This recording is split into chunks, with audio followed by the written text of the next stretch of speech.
নাগরিক বার্তা চ্যানেলে প্রত্যেককে জানাই স্বাগত। আজকের ভিডিওয় আমি আলোচনা করব বিহার বিধানসভা নির্বাচনের এক্সিট পোল। 243টি বিধানসভা আসনে ভোট অনুষ্ঠিত সম্পন্ন হয়েছে। 14ই নভেম্বর ভোট ঘোষণা হতে চলেছে। একদিকে রয়েছে এনডিএ এবং অপর দিকে রয়েছে মহাগঠবন্ধন।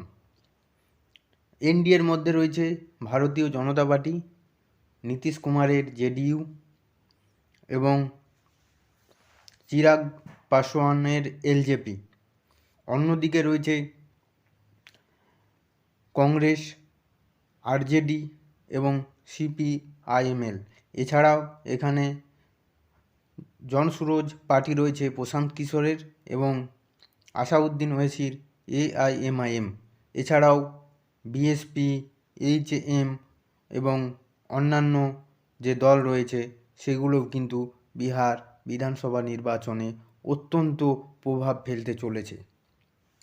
আমরা এই 243 বিধানসভা আসনের এক্সিট পোল আপনাদের সামনে সম্পূর্ণরূপে তুলে ধরব। প্রথমে আমরা দেখে নেব, বিহার মানেই কিন্তু এখানে একটা কাস্ট পলিটিক্স হয় এবং সেই কাস্ট পলিটিক্সই বলে দেয় যে বিধানসভা নির্বাচনে কোন দল গদিতে বসছে।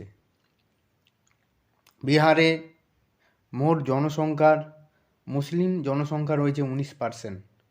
এখানে এসসি জনসংখ্যা অর্থাৎ দলিত শ্রেণীর মানুষ বসবাস করে 16%। এখানে এসটি জনসংখ্যা রয়েছে 2%। এখানে যাদব একটা বিরাট ফ্যাক্টর, যাদব ভোট রয়েছে 16% এবং আপার কাস্ট হিন্দু রয়েছে 15%। মুসলিম ভোট মূলত মহাগঠবন্ধন এবং অল ইন্ডিয়া মিম এই দুই রাজনৈতিক দলের মধ্যেই যায়। এখানে যে শিডিউল কাস্ট ভোট রয়েছে সেই ভোটটা মূলত এলজেপি, আরজেডি, জেডিইউ এই দলগুলোর মধ্যে বিভক্ত হয়ে যায়। এসটি ভোট মূলত যায় জেডিইউ এর দিকে।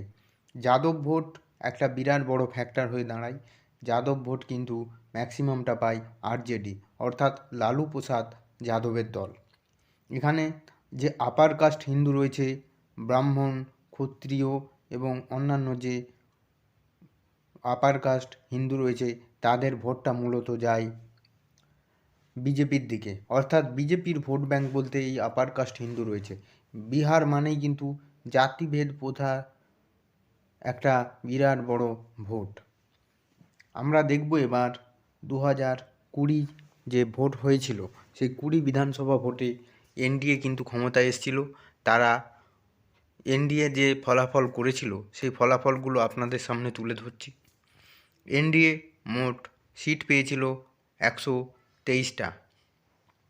123টার মধ্যে জেডিইউ মোট আসন পেয়েছিল 43টা, অর্থাৎ নীতিশ কুমারের দল জেডিইউ 15% ভোট পেয়েছিল এবং তার সাথে তারা মোট আসন পেয়েছিল 43টি। বিজেপি ভারতীয় জনতা পার্টি তারা মোট আসন পেয়েছিল 75টি, অর্থাৎ তারা 19% ভোট পেয়েছিল এবং 75টি আসন জয়লাভ করেছিল। এইচএম তারা 2% ভোট পেয়েছিল এবং তারা মোট 4টি আসন জয়লাভ করেছিল এবং ভিআইপি তারা কিন্তু 4টি আসন জয়লাভ করেছিল। মহাগঠবন্ধন যে জোট হয়েছিল সেই জোটের মূল ভূমিকা পালন করেছিল আরজেডি এখানে মোট আসন জয়লাভ করেছিল 75টি এবং তারা মোট ভোট পেয়েছিল 23%। সবথেকে বেশি শতাংশ ভোট কিন্তু আরজেডি পেয়েছিল। ইন্ডিয়ান ন্যাশনাল কংগ্রেস তারা কিন্তু 19টি আসন জয়লাভ করেছিল। সিপিআইএমএল লিবারেশন তারা মোট আসন পেয়েছিল 12টি। সিপিআইএম তারা আসন পেয়েছিল 2টি এবং সিপিআই তারা আসন পেয়েছিল 2টি। অর্থাৎ মহাগঠবন্ধনকে কিন্তু ডুবিয়েছিল এখানে দেখতে পাওয়া যাচ্ছে ইন্ডিয়ান ন্যাশনাল কংগ্রেস। তারা 70টি আসনে লড়াই করে মাত্র 19টি জয়লাভ করেছিল। এছাড়াও এআইএমআইএম তারা আসন পেয়েছিল 5টি, বিএসপি 1টি এবং এলজেপি 1টি। বিহার যে রাজ্য, সেই রাজ্যে কিন্তু সবচেয়ে ভালো ফলাফল করেছিল যেই অঞ্চলটিতে, সেগুলো হলো বিজেপি যে চম্পারণ ডিস্ট্রিক্ট এবং উত্তর পশ্চিম যে বিহার রয়েছে, সেখানে কিন্তু বিজেপি সব থেকে ভালো ফল করেছিল, বিজেপি এবং তার জোট। এবং দক্ষিণ পশ্চিম দিকে কিন্তু সব থেকে ভালো ফলাফল করেছিল আরজেডি। এরপর আমরা দেখব 2025 যে নির্বাচন, সেই 2025 নির্বাচনের সম্ভাব্য ফলাফল কী হতে চলেছে আমরা একটু দেখে নেব। প্রথমে আলোচনা করব এনডিএ জোট নিয়ে। এনডিএ জোটে কিন্তু জেডিইউ অর্থাৎ জনতা দল ইউনাইটেড, তারা কিন্তু 17টি আসন পেতে পারে সম্ভাব্য ফলাফল। ভারতীয় জনতা পার্টি, তারা সিট পেতে পারে 60টি। হিন্দুস্তান আওয়ামী মোর্চা, তারা পেতে পারে 2টি আসন। ভিআইপি পেতে পারে 2টি আসন এবং এলজেপি, তারা মোট আসন পেতে পারে 6টি। অর্থাৎ এখানে এনডিএ সরকার, এনডিএ জোট, তারা মোট আসন পেতে পারে 97টি। অর্থাৎ আমরা দেখতে পাচ্ছি 87টি আসন পেতে পারে এনডিএ জোট।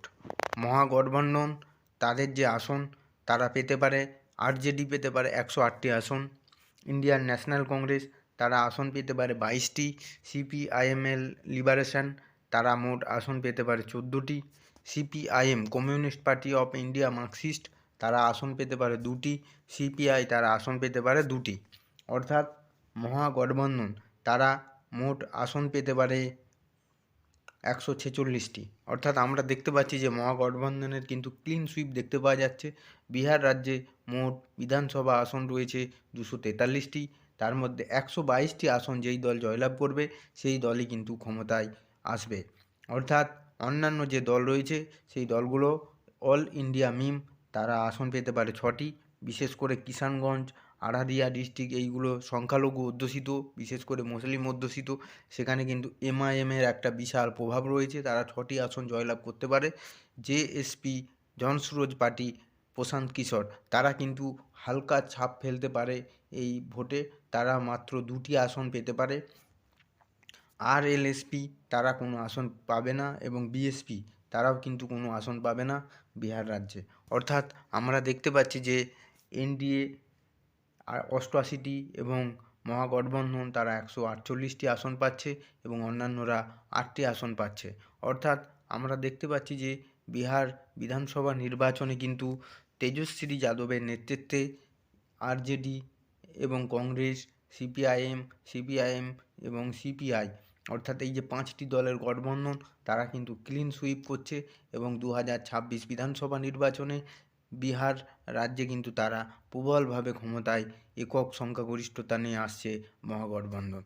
আমরা ভিডিওটি এখানেই সমাপ্ত করছি। আপনারা ভিডিওটিকে অবশ্যই শেয়ার করুন এবং চ্যানেলটিকে সাবস্ক্রাইব করুন, ভিডিওটিকে লাইক করুন এবং আমাদের সঙ্গে থাকুন। সকলকে জানাই ধন্যবাদ।